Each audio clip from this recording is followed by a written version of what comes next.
Hello, I'm Imogen Heap. Welcome. This is the barn and we're at the bottom of my garden in the outskirts of London, in Havering.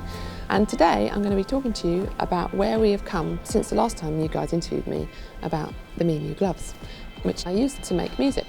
In them we have bend sensors, recognising my postures. We also have accelerometers, gyroscope, magnetometers, a light for feedback. In the background, 10 collaborators plus the team now have their own sets of gloves. So I'm really happy that you're going to see what they're up to.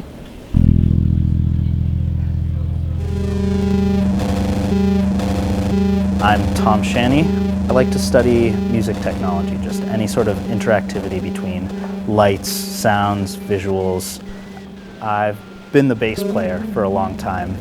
I like to do a lot of solo compositions, and there's so much room for expressive noise and expressive melodies that you couldn't do on just a bass.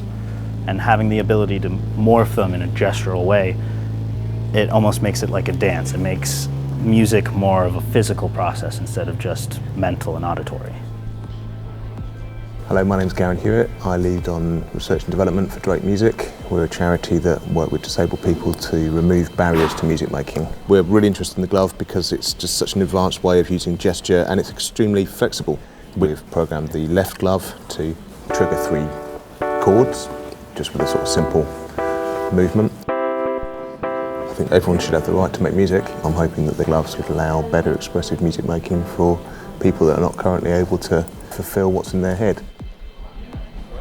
My name is Warren Brown and I'm a music editor. The idea behind this project that I'm working on now is using the gloves to move sound around a space. It would be great to be able to give the artist or an engineer an ability just to take a sound and send it to the back of the room behind the audience, and then they can bring it to the front of the room and just envelop the audience more.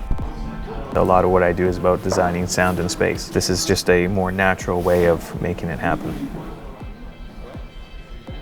The minute somebody else, puts their hands in them and they're already starting to think creatively about them, then for the first time I get to see how somebody else uses the gloves and then I get inspired by them.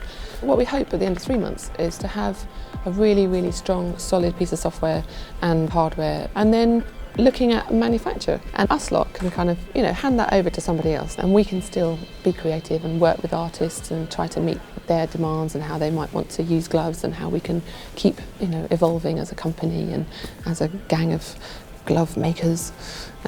So yeah, that's the future.